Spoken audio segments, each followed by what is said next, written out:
Sean McVay's offense looks complicated on the surface, but it's really built on a few core principles that show up on almost every snap. Let's walk through what actually makes it work.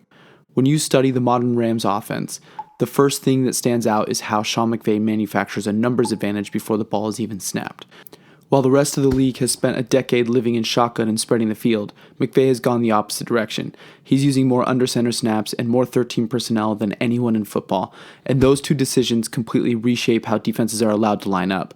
With one running back, 3 tight ends, and just a single receiver on the field, the defense is suddenly dealing with a formation that's overloaded with size, strength, and gap-creating bodies. And McVay doesn't just put 13 personnel on the field.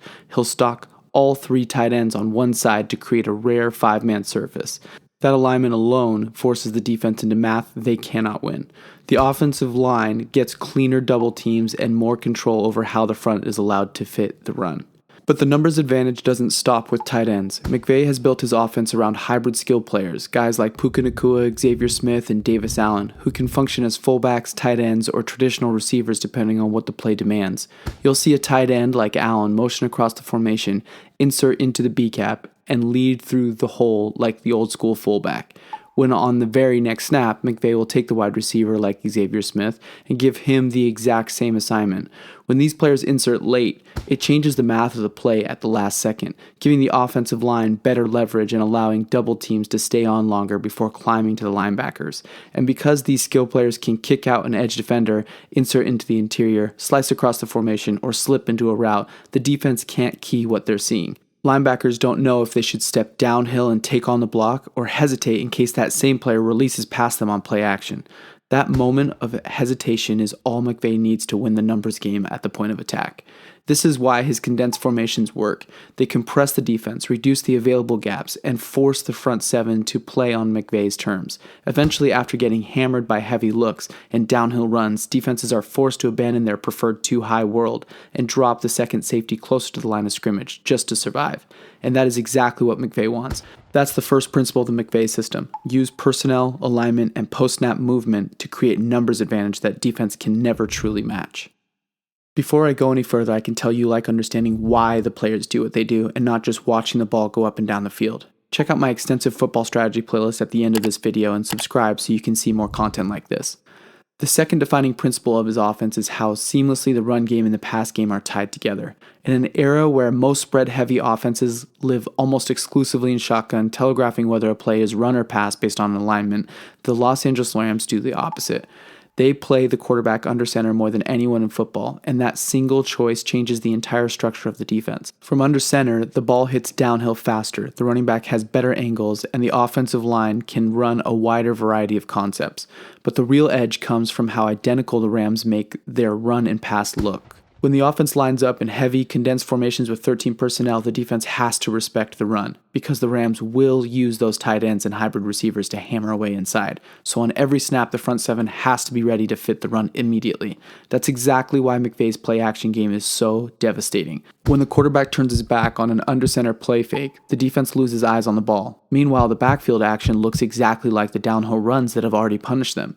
The linebackers are conditioned to step downhill, because if they don't, the Rams get 5 or 6 yards before contact. But when they do step up, McVay hits them over the top. Motion amplifies the disguise even further. In this offense, motion more than doubles the yards per play when used from under center, jumping from roughly 4 yards to over 8. And the reason is simple. Defenses have to react to the motion because their player could insert as a blocker, slice across the formation, lead into the gap, or fake all of that and release into a route. They can't afford to guess wrong. McVay is constantly sequencing plays to weaponize that conflict. He'll start a drive pounding away with fullback-like insert blocks from tight ends or wide receivers. Davis Allen inserting through the B-gap, or receivers like Xavier Smith taking the same assignment on the next snap. The defense sees that motion and has to crash downhill.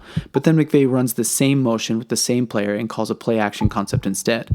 Now the linebacker responsible for matching that motion in coverage hesitates. Do I take on the block you've seen all game? Or do you prepare for him to scream past you into the flat or up the seam? That hesitation opens windows everywhere, including intermediate crossers that become pitch-catch throws. Eventually, the defense has no choice but to drop their second safety out of that too-high world they prefer and bring him into the box to deal with the run-heavy structure. That adjustment leaves them thinner in coverage and creates the exact picture McVay wants for his deep play-action shots. It's why under-center play-action in his offense looks more convincing than in almost any other system. The backfield action is real, the formations are heavy, and the tight ends are legitimate blockers, and the run game has already forced the defense to commit numbers forward. This is what marrying the run and the pass actually means in the Rams system. Sean McVay's offense works for one simple reason. The players he handpicks for it fit it better than your personnel fits your defense. And when those guys do their job the way he demands, it doesn't matter if a defense knows exactly what's coming. The execution simply outpaces the reaction. Take the connection between Matthew Stafford and Davante Adams. In McVay's system, Adams becomes more than a route runner. He becomes a force multiplier. Stafford is already one of the best anticipatory throwers in the league. And when you pair that with Adams' ability to win inside leverage, it creates a margin of error that defenses can't shrink. A lot of quarterbacks wait for windows to open. Stafford throws receivers open. And Adams is one of the few players alive who can consistently cash those balls into explosive plays. That pairing gives McVay the freedom to run concepts where the read happens before the receiver even breaks, because he trusts they'll get to the spot faster and cleaner than the DB can disrupt it. And then there's Puka Nacua, who embodies exactly what McVay values: versatility, toughness, and football IQ. Nacua isn't just good at everything. He's elite at the things McVay needs to make his offense unpredictable. His tempo changes, his ability to throttle down and accelerate mid-route, and his spatial awareness let McVay call layered concepts that only work if your receiver understands the intent behind the spacing. Puka's also one of the best blocking wideouts in the league. When the Rams line up, it's not just an offensive unit. It's 11 puzzle pieces engineered to make the same picture every single snap. And when those pieces move with precision, discipline, and intent, the defense isn't just reacting late, it's playing a different game entirely. Let me know what team you'd like me to cover next in the comments and smash that like button. I'll see you in the next one.